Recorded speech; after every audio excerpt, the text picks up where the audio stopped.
বাংলা ভাষা ও সাহিত্যের ক্লাসরুমে সকল শিক্ষার্থীকে স্বাগত জানাই। মধ্যযুগীয় বাংলা সাহিত্যের যে সকল কবিগণ বাংলা সাহিত্যকে অলঙ্কৃত করেছেন তাদের মধ্যে কবি বিদ্যাপতি বাংলা সাহিত্যের কবি না হয়েও বাংলা সাহিত্যের রূপরস স্পর্শগন্ধ অন্বেষণকারী প্রত্যেক পাঠকের হৃদয়ে মধ্যযুগীয় বাংলা সাহিত্যের কবি রূপে অবস্থান করছেন। সকল শিক্ষার্থীকে স্বাগত জানাই আজকের ক্লাসে, যেখানে কবি বিদ্যাপতি এবং তার প্রার্থনা পর্যায়ের একটি পদ মাধব বহুত মিনতি করিত, এই পদটি সম্পর্কে বিস্তৃতভাবে আলোচনা করব। বৈষ্ণব পদাবলী সাহিত্যের পূর্ববর্তী সময়ের ক্লাসের লিংক ডেসক্রিপশন বক্সে দিয়েছি, দেখে নিতে পারো। কবি বিদ্যাপতি বাংলা সাহিত্যে বাংলা ভাষাকে অবলম্বন করে একটি পদও তিনি রচনা করেননি। তা সত্ত্বেও বাংলা ভাষাভাষী সমস্ত সাহিত্য প্রেমীর মনে তিনি চিরকালীনভাবে স্থান করে নিয়েছেন। কি সেই মহৎ গুণ তার, যে কারণে তিনি বাংলা সাহিত্য প্রেমীদের মনে দীর্ঘকালীন স্থান করে নিলেন? আজকের ক্লাসে আমরা তা খুঁজে নিই। প্রথমে কবি বিদ্যাপতি সম্পর্কে কিছু কথা। বিদ্যাপতি পঞ্চদশ শতকের মৈথিলি কবি ছিলেন। মৈথিলি ভাষায় কাব্য রচনার জন্য তিনি মৈথিলি কোকিল নামে খ্যাত হন। চতুর্দশ শতকের শেষ ভাগে তিনি জন্মগ্রহণ করেছিলেন। তিনি মৃত্যুবরণ করেন সম্ভবত 1460 খ্রিস্টাব্দের পরবর্তী সময়ে। এই সুদীর্ঘ সময় ধরে তিনি কাব্যের সেবক হয়েছিলেন। কবি জয়দেবের কাব্য অনুসরণ করার জন্য তাকে অভিনব জয়দেবও বলা হতো। কবি জয়দেব বাংলা ভাষায় একজন দক্ষ কবি ছিলেন। সংস্কৃত ভাষাকে অবলম্বন করে তিনি তার কাব্য রচনা করেছিলেন। কবি বিদ্যাপতির জন্ম চতুর্দশ শতকের শেষ ভাগে, প্রথমেই বললাম, দ্বারভাঙা জেলার বিস্পি গ্রামের এক বিদগ্ধ ব্রাহ্মণ পরিবারে। তার লৌকিক উপাধি ছিল ঠক্কুর বা ঠাকুর। শ্রী চৈতন্যদেবের আগে তার জন্ম হয়েছিল। সুতরাং চৈতন্য পূর্ববর্তী সময়ের বৈষ্ণব পদাবলী সাহিত্যের যে দুজন কবির কথা আমরা বিশেষভাবে জানি, একজন হলেন বিদ্যাপতি এবং অপরজন হলেন কবি চণ্ডীদাস। সেই বিদ্যাপতির পদ নিয়ে আজকে আলোচনা করব, তার সম্পর্কেই কথা বলছি। শ্রী চৈতন্যদেবের আগে জন্মগ্রহণ হয়েছিল বলে তার সাহিত্যের মধ্যে, তার বৈষ্ণব পদাবলীর মধ্যে পদাবলীর যে রীতি তা কিন্তু তেমন ভাবে প্রতিফলিত হয়েছে তা কিন্তু বলা চলে না। তবে কবি হৃদয়ের নিবিড় আকুতি বৈষ্ণব পদাবলীতেই তিনি প্রতিফলিত করেছেন। কবির হৃদয়ের যে নিবিড় আকুতি রয়েছে তা তিনি তার এই পদগুলির মধ্যে প্রতিফলিত করেছেন। তাই বৈষ্ণব পদাবলী সাহিত্যের মধ্যে তিনি অন্তর্ভুক্ত হয়েছেন। বঙ্গদেশে তার প্রচলিত পদাবলীর ভাষা ব্রজবুলি। এই ব্রজবুলি ভাষা আসলে বাংলা এবং মৈথিলি ভাষার মিশ্রণে তৈরি হওয়া এক ভাষা। কথিত আছে পরম পুরুষ শ্রী চৈতন্যদেব মহাপ্রভু তিনি প্রতিদিন তার রচিত পদ গাইতে ভালোবাসতেন এবং শ্রবণ করতে ভালোবাসতেন। সাহিত্য রসের গুণে তিনি বাঙালি না হয়েও বাংলা সাহিত্যের একজন বিশেষ কবিরূপে অবস্থান করেন। তিনি বৈষ্ণব, শাক্ত, সৌর, গানপত্য এবং শৈব ছিলেন, তাই তাকে বলা হতো পঞ্চপাশক। বৈষ্ণব অর্থাৎ তিনি বিষ্ণুর উপাসক ছিলেন। শাক্ত তিনি শক্তি প্রদানকারী সমস্ত দেবদেবীর উপাসক ছিলেন। সৌর তিনি সূর্যের উপাসক ছিলেন। তিনি গানপত্য গণেশের উপাসক ছিলেন এবং সর্বোপরি তিনি শৈব অর্থাৎ শিবের উপাসক ছিলেন বলে কথিত আছে। তাই তাকে বলা হতো পঞ্চপাশক। বংশ পরম্পরায় তিনি মিথিলার রাজাদের সভাকবির পদ অলঙ্কৃত করেছেন। শাস্ত্র, সংস্কৃত সাহিত্যে তার দক্ষতা বিশেষভাবে উল্লেখযোগ্য। তিনি যে বহুমুখী প্রতিভার অধিকারী ছিলেন তার পরিচয় আমরা তার কাব্য সামগ্রী দেখেই অনুভব করতে পারি। শুধু সাহিত্য রচনাই নয়, রাজনীতিতেও তার বিশেষ পারদর্শিতা ছিল। এই কারণে মিথিলার সমস্ত রাজাগণ যারা এসেছিলেন পরবর্তী সময় পরপর, তারা সবাই কিন্তু এই কবির পারদর্শিতা কাব্যের হেতু হিসেবে তাকে যে মর্যাদা দিয়েছিলেন তা নয়, একজন বিচক্ষণ রাজনৈতিক ব্যক্তিত্ব হিসেবেও তাকে যথেষ্ট মর্যাদার আসনে বসিয়েছিলেন, তাদের রাজ পরিবারের রাজ কবি হিসেবে, সভাকবি হিসেবে। আমরা এই কবির যে সকল সৃষ্টি, সেই রচনাবলীকে দেখে নিতে পারি এইভাবে। প্রথমে দেবী সিংহের সময়ে, রাজা দেবী সিংহের সময়ে তিনি রচনা করেছিলেন ভূ পরিক্রমা, সম্ভবত সালটি 1400 খ্রিস্টাব্দ। কীর্তিসিংহের পরে তিনি রচনা করেন, কীর্তিসিংহের রচনা সাল সম্ভবত কীর্তিসিংহের রাজা কীর্তিসিংহের সভাকবি হিসেবে তিনি কীর্তিলতা রচনা করেন সম্ভবত 1402-1404 সাল। তিনি কিশোর কবি রূপে এই কাব্যের মধ্যে নিজেকে খ্যাত করেন। এই কাব্যের মধ্যে তিনি নিজের জীবনকে বর্ণনা করেছিলেন। এরপরে রাজা শিব সিংহের সভাকবি হিসেবে তিনি রচনা করেন কীর্তি পতাকা ও পুরুষ পরীক্ষা। অত্যন্ত গুরুত্ব বহন করে এই কাব্য দুটি, যা তৎকালীন সময়ে যথেষ্ট সমাদৃত হয়েছিল সমস্ত সাহিত্য প্রেমিকদের মনে। প্রকাশ সাল ছিল সম্ভবত, রচিত হয়েছিল সম্ভবত 1410 খ্রিস্টাব্দে। এরপর তিনি পুরাদিত্যের সময়কালে রচনা করেন লিখনাবলী, পদ্মসিংহের সময় রচনা করেন শৈব সর্বস্ব সার এবং গঙ্গা বাক্যাবলী, গঙ্গা ভক্তি তরঙ্গিনী। লক্ষণীয়, এর পরবর্তী সময় তিনি নরসিংহের সময়ে বিভাগ সার এবং ধীরমতির সময় দান বাক্যাবলী রচনা করেন। ভৈরব সিংহের সময়ে তিনি দুর্গা ভক্তি তরঙ্গিনী রচনা করেন। এই দুর্গা ভক্তি তরঙ্গিনী, দান বাক্যাবলী, বিভাগ সার সম্ভবত রচিত হয়েছিল 1440 থেকে 1460 খ্রিস্টাব্দে এবং গঙ্গা বাক্যাবলী 1430 থেকে 1440 খ্রিস্টাব্দে, শৈব সর্বস্বহার 1430 থেকে 1440 খ্রিস্টাব্দে এবং লিখনাবলী 1418 খ্রিস্টাব্দের সময়কালে সম্ভবত রচিত হয়েছিল।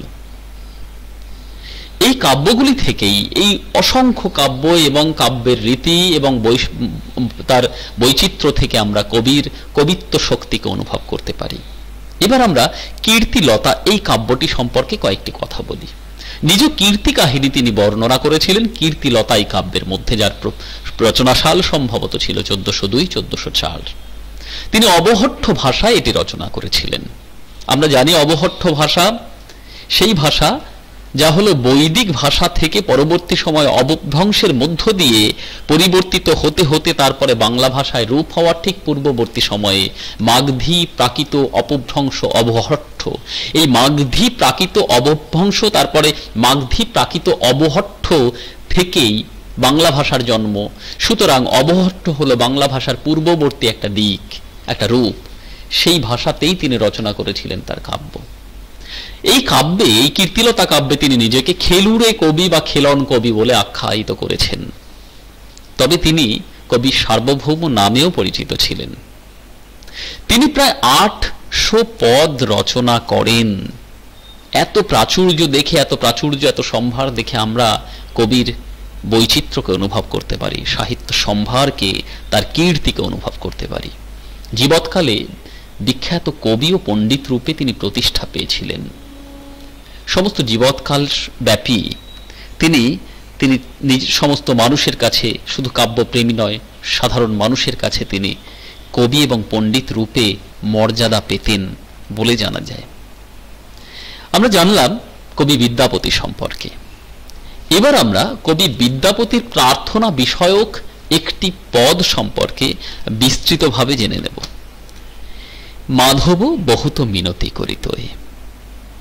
এবার হয়তো তোমাদের মনে প্রশ্ন যাচ্ছে যে কবি বিদ্যাপতির অবদান বৈষ্ণব পদাবলী সাহিত্যে, তা কিভাবে লিখব? আমি আজ বিদ্যাপতি সম্পর্কে যে অংশটুকু বললাম শুধুমাত্র কবি পরিচিতি প্রদান করলাম। বিদ্যাপতি সম্পর্কে আগামী সময়ে বৈষ্ণব পদাবলী সাহিত্যে তার কীর্তি এবং অবদান সম্পর্কিত বিস্তৃত ক্লাস করব।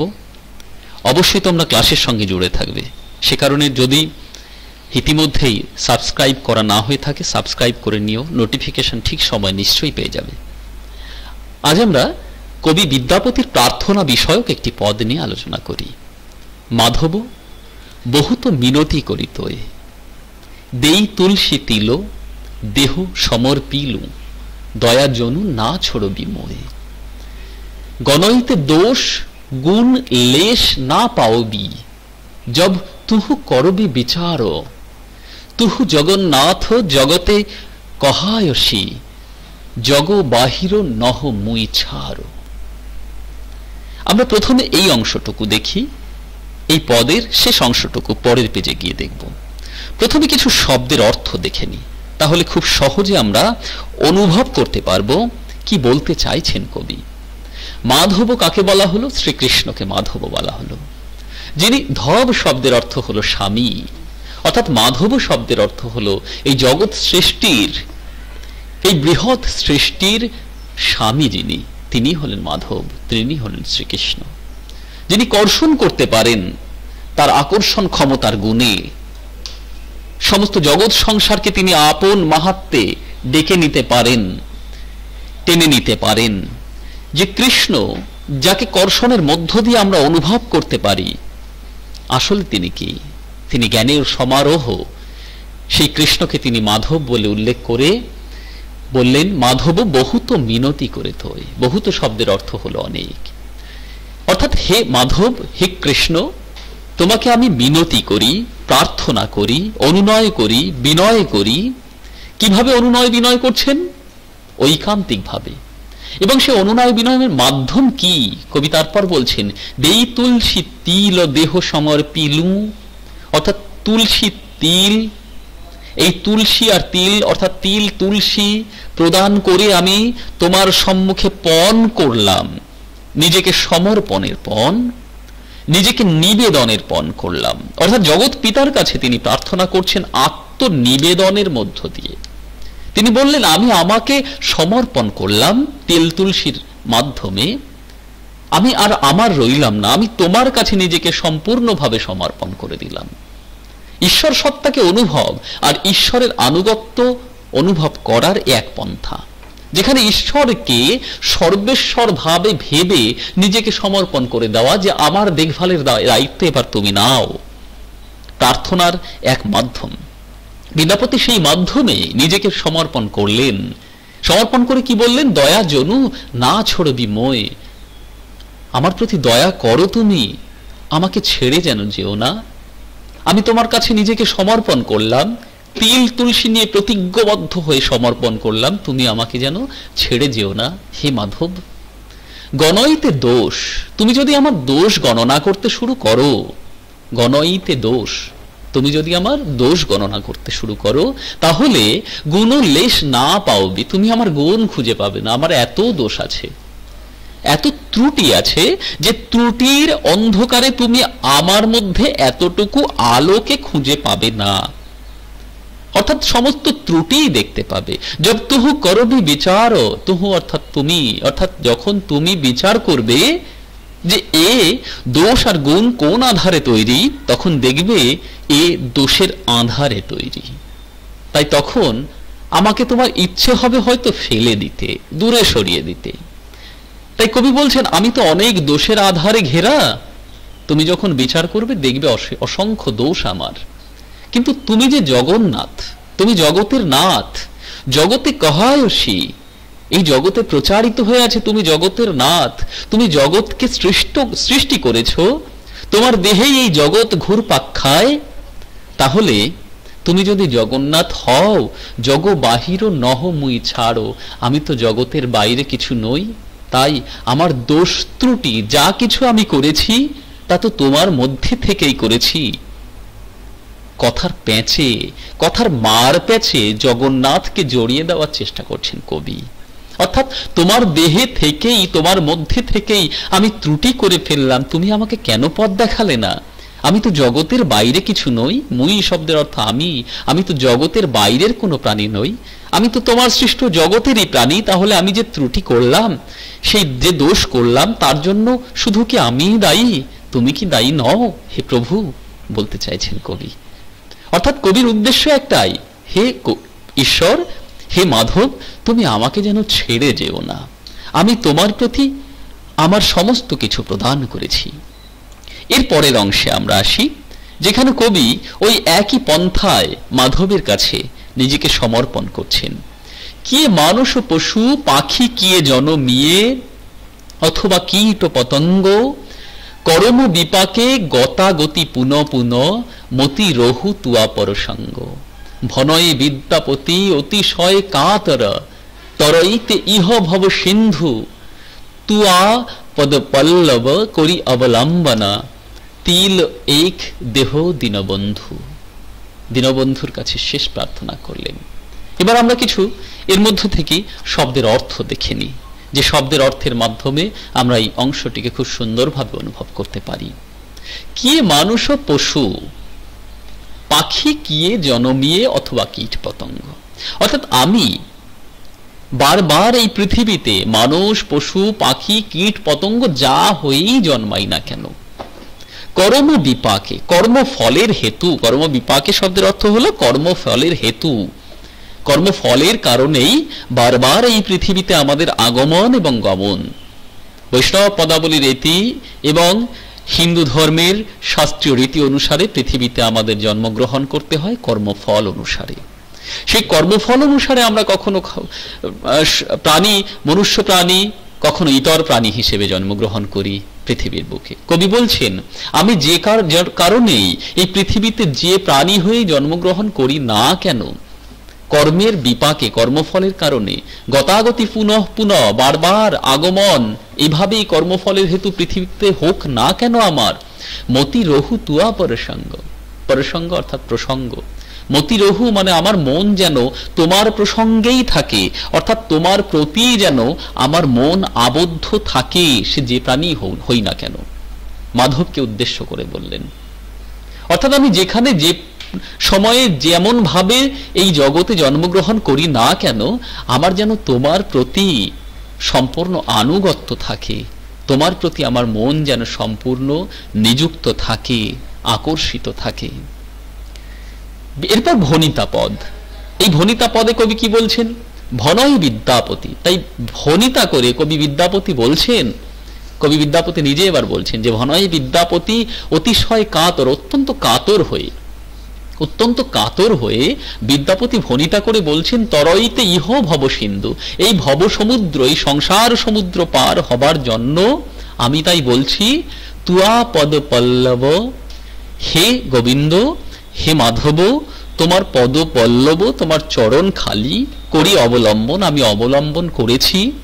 তিল এক দেহ দীনবন্ধু, আমাকে তোমার চরণ প্রান্তে এক তিলের জন্য ঠাঁই দিও।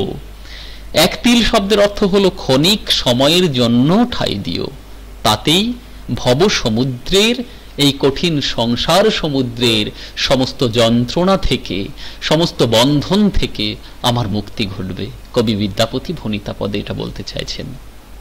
সুতরাং সামগ্রিকভাবে আমরা এই প্রার্থনা বিষয়ক পদটি থেকে কবি বিদ্যাপতির অন্তরের এক আকুতিকে লক্ষ্য করলাম। আমরা এখানে এই পদটির সৌন্দর্য একটু খুঁজে নিই, কি আছে এতে, কোন সৌন্দর্য আছে।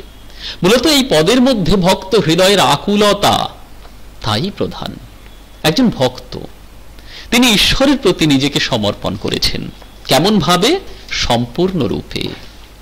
ওই যে কৃষ্ণকে সম্পূর্ণরূপে নিজেকে সম্পূর্ণরূপে কৃষ্ণের প্রতি সমর্পণ করে দেওয়া, তাই তো শ্রেষ্ঠ ভাব, এবং সেখানেই তো সর্বস্ব সুখ অনুভব করা যায়। কবি এই পদের মধ্যে নিজেকে সেভাবেই নিবেদন করেছেন কৃষ্ণ পায়ে, মাধবের পায়ে, যেখানে তিনি আকুল চিত্তে ঈশ্বরের কাছে নিজের সকল কিছুই সমর্পণ করে দিতে দ্বিধাবোধ করেননি। তার ঐকান্তিক ঈশ্বর ভক্তির নিদর্শন এই পদে প্রাধান্য পেয়েছে। বৈষ্ণবীয় রসে শান্ত রস এই পদে বিকাশ পেয়েছে, প্রকাশ পেয়েছে। বৈষ্ণবীয় রসে আমরা জানি পঞ্চরস হয়। কি কি আছে? শান্ত, দাস্য, সখ্য, বাৎসল্য, মধুর। অন্তিম রস মধুর রস, আর প্রথম রস শান্ত রস। এই শান্ত রসে কি হয়? যে শান্ত রসের মধ্যে ঈশ্বর হলেন পরমেশ্বর, আর তার ভক্ত অনেক দূরে অবস্থান করছেন, কিন্তু পরমেশ্বরের প্রতি তার মন এতটুকু বিচলিত হয়নি, বিচ্যুত হয়নি। সেই বিচ্যুত না হওয়া মনে অবস্থান করে কবি বিদ্যাপতি ঈশ্বরের প্রতি নিজেকে সমর্পণ করে দিয়েছেন। তাই এই পদের মধ্যে শান্ত রসের প্রকাশ ঘটেছে, আর প্রকাশ পেয়েছে উদাসীন জীবনবোধ। কবি সর্বস্ব তার জন্য উজাড় করে দিতে তার চান। যাই হোক, আমরা পদটি সম্পর্কে জানলাম, কবি বিদ্যাপতি সম্পর্কে আজকের ক্লাসে জানলাম। সবাই ক্লাসে এতক্ষণ ছিলে, সকলকে ধন্যবাদ।